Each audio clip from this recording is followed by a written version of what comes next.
Rok 2008. Svetová finančná kríza vrcholí. Banky, ktoré mali byť pevnosťami stability, sa rúcajú ako domčeky z karát.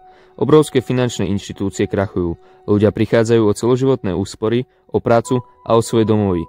Na Wall Street vládne panika. Na burzách miznú bilióny dolárov za pár dní. Ľudia sledujú správy a cítia hnev, nedôveru a bezmocnosť. Finančný systém, o ktorom im hovorili, že je spravodlivý a stabilný, sa ukazuje ako krehký, skorumpovaný a nespravodlivý. V tejto chaotickej atmosfére, keď celý svet hľadá odpovede, sa na internete objaví záhadná postava. Satoshi Nakamoto. Nikto nevie, kto to je. Žiadna fotka, žiadne video, len meno v e-mailoch. Objaví sa na známom kryptografickom mailing liste, mieste, kde hackeri, vývojári a akademici z celého sveta pracujú o šifrovaní a digitálnych peniazoch. Nepýta si peniaze, nesľubuje zázraky, namiesto toho zverejní dokument, ktorý má len 9 strán. V ňom opíše nápad, ktorý môže zmeniť všetko. Digitálne peniaze, bez bank, bez vlády a bez cenzúry. Na tomto fóre píše pokojne a vecne. Odpoveda na otázky, vysvetľuje každý detail. Nie je to predajca, skôr učiteľ, ktorý chce, aby ľudia pochopili jeho myšlienku. Niektorí ho ignorujú, iní mu neveria, ale pár zvedavcov začne skúmať jeho nápad vážnejšie. A tak sa rodí komunita, malá skupina ľudí, ktorí veria, že peniaze sa dajú robiť inak ako bežným spôsobom. Satoshi však nechce zostať len pri teórii. V januári 2009 zverejní prvú funkčnú verziu softvéru s názvom Bitcoin.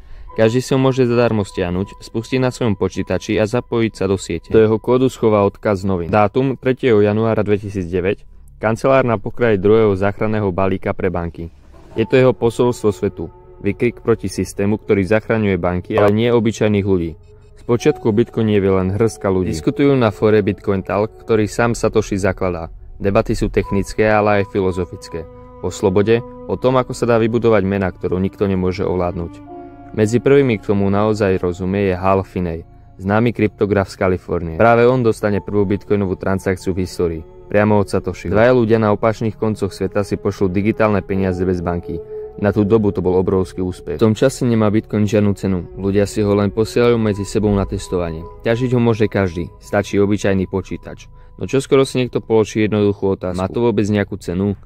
Odpoveď prichádza v máji 2010. Programátor Laszlo Haniec ponúkne 10 000 bitcoinov za 2 pizze. Niekto mu ich naozaj objedná. 10,000 bitcoins for one pizza? It was 2 pizzas actually. Oh, you got 2 pizzas out of it. And I mean, you know, maybe the person spent $30, $40, something like that. What would it be worth today? $80 million, I don't know. $80 million. A lot. People laugh at that, but at the time it wasn't worth anything. Tak sa dve obyčajné pizze stávajú prvým nákupom za Bitcoin v histórii. Tento moment všetko zmení. Ľudia si uvedomia, že Bitcoin nie je hračka len pre geekov, ale má naozaj skutočnú hodnotu.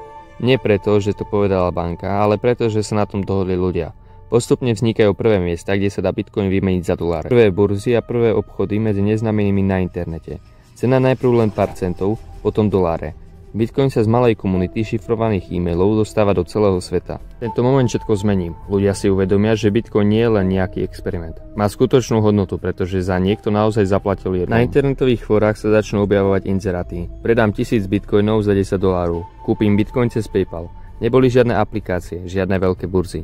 Všetko bolo ručne cez správy, e-maily, ERC chaty. A cena? Najprv len centy, potom 10 centov, 20. A pomaly, veľmi pomaly sa vyšplhá na dolár. Zrazu už ľudia začínajú premýšľať. Čo ak toto naozaj bude nová mena? S rastúcou cenou prichádza aj viac záujmu. Do projektu sa zapájajú ďalší vývojári. Diskusie na fóru Bitcoin Talk sú čoraz živšie. Ľudia diskutujú, ako zlepšiť kód, ako spraviť transakcie rýchlejšie a bezpečnejšie. Ale zároveň sa objavujú aj prví špekulanti, ktorí chcú len rýchlo zarobiť. Iní vidia v Bitcoine revolúciu, peniaze bez štátu a bez bank. Pomaly sa začína rodiť aj prvá infraštruktúra. Prvé online burzy, kde už nemusíte hľadať kupcu na fóre, ale obchodujete priamo na webe. A hoci všetko ešte pôsobí amatérsky, je jasné, že Bitcoin už nie je len hračka pre pár nadšencov. Prostred toho rastu a zájmu sa Satoshi začne postupne vzdialovať. Stále pomáha, odpoveda na fóre, opravuje chyby v kóde. Ale jeho správy sú čoraz kratšie, menej osobné. Neprezrádza nič o sebe. Nakoniec v roku 2011 napíše niečo, čo zmení všetko. Posunul som sa na ďalšie veci. Satoshi vtedy zistil najdôležitejšiu vec. 95% ľudí, ktorí pozerajú tieto videá, neodoberá tento kanál. Keby všetci dáte odber, tak už by sme dávno mali nad 100 odberateľov. Môžeme pokračovať vo videu. Satoshi odovzdá projekt iným vývojárom a zmizne. Žiadne ďalšie správy, žiadne dôkazy, kto to vlastne bol. A jeho účty, na ktorých sa odhaduje zhruba 1 000 000 bitcoinov, ostávajú nedotknuté. Ako by chcel ukázať, že tento projekt už patrí všetkým, nie iba jemu. V 2014 časopis Newsweek zverejnil veľký článok investigatívnej novinárky Lech McRae Goodman, ktorá tvrdila, že objavila Satoshiho Nakamoto. Tohto detka. Volá sa Dorian Nakamoto. A čo ich spája je možno tak priezvisko. Dorian následne vyhlásil, že celé to bolo nedorozumenie. Tvrdil, že o Bitcoine pred článkom takmer nevedel. O pár dní sa na to pravý Satoshi Nakamoto ozval na pôvodnom Foundation účte a napísal: Ja nie som Dorian Nakamoto. To bola posledná potvrdená aktívna komunikácia a od tejto správy sa už Satoshi nikdy neozval. Po Satoshiho odchode sa komunita musí postaviť na vlastné nohy. Vývojári po celom svete preberajú kód a pokračujú v práci. Burzy rastú, obchodovanie sa profesionalizuje. Cena Bitcoinu sa mení na horskú dráhu. Prudko rastie a potom znova padá. Prichádzajú prvé veľké hacky. Niektoré bitcoinové burzy skolabujú a tisíce ľudí prídu o svoje úspory. Kritici hovoria, že Bitcoin je bublina, podvod a hazard. Komunita sa ale nevzdáva. Veria, že ide o viac než len peniaze. O možnosť vlastniť svoje financie bez bank, bez štátnej kontroly. A hlavne bez záchranných balíkov pre tých, čo to všetko spôsobí. Postupom času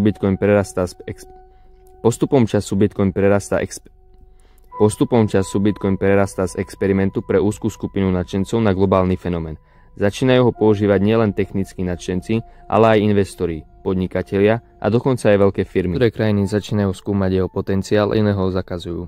Prvé veľké rozšírenie prišlo vďaka fámam a diskusiám na fórach, blogoch a IRC kanáloch, kde sa zrodila komunita. Ľudia, ktorí Bitcoin chápali ako revolučnú technológiu, ho začali odporúčať ďalším. V roku 2015 sa objavili prvé články v populárnych tech magazínoch a weboch ako Wired či TechCrunch. To pomohlo Bitcoinu vystúpiť zo svojho tienia a pritiahnuť pozornosť širšej verejnosti. Zrazu už nešlo len o geekov, Bitcoin začali vnímať aj investori, podnikatelia a novinári. Začala sa nová kapitola jeho príbehu. Veľká burza MT Gox vznikla v Japonsku a rýchlo sa stala centrom bitcoinového obchodovania. Keď začiatku bola iba amatérskym projektom, MT Gox pomohla zviditeľniť Bitcoin a umožnila tisíckam ľudí nakupovať a predávať bitcoiny. Vďaka tomu sa Bitcoin dostal do reálneho sveta financií. Ľudia už mohli svoje bitcoiny použiť nielen na internete, ale začali ich príjmať aj niektoré obchody a služby. Firmu po pár rokoch hackeri hackli a MT Gox prišli takmer všetky bitcoiny. Dneska by mali hodnotu okolo 85,3 miliardy eur. Krátko po útoku museli vyhlásiť bankrot. Roky plynuli a Bitcoin sa menil z kuriozity na globálny fenomén. A potom prišiel rok 2017. Cena Bitcoinu začala raketovo stúpať. Niekoľkých stoviek na tisíce dolárov. V decembri 2017 dosiahla neuveriteľných približne $18,000 za jeden Bitcoin. Médiá sa začali zbláznene zaoberať touto digitálnou menou. Všetci chceli vedieť, čo je to Bitcoin a ako sa môžu zapojiť. Ale potom prišiel prudký pád. Cena spadla späť na pár tisíc eur, čo mnohých odradilo a vyvolalo veľa otázok. Komunita sa ale nevzdala, Bitcoin pokračoval v raste a postupne mal nové rekordy. V roku 2020 a 2021 sme zažili nové all-time high, kde cena prekonala $60,000. To raz pritiahol investorov z celého sveta, od veľkých firiem až po bežných ľudí, ktorí videli v Bitcoine digitálne zlato budúcnosti. S rastúcou popularitou začali pribúdať aj výzvy.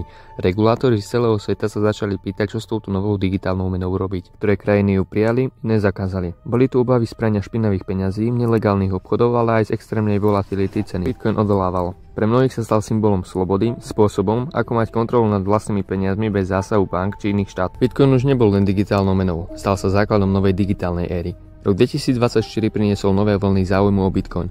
Po rokoch volatility a víziev sa digitálna mena dostáva späť do centra pozornosti investorov. Okrem globálnych ekonomických neistot a inflácie si začali ľudia všímať aj politické udalosti, ktoré ovplyvňujú trhy. Donald Trump, stále výrazná postava na svetovej scéne, svojimi vyhláseniami a plánmi ovplyvňuje nálady na trhoch. V tomto období Bitcoin zaznamenal výrazne pohyby. Bitcoinu sa podarilo preraziť hranicu $110,000 za jednu mincu.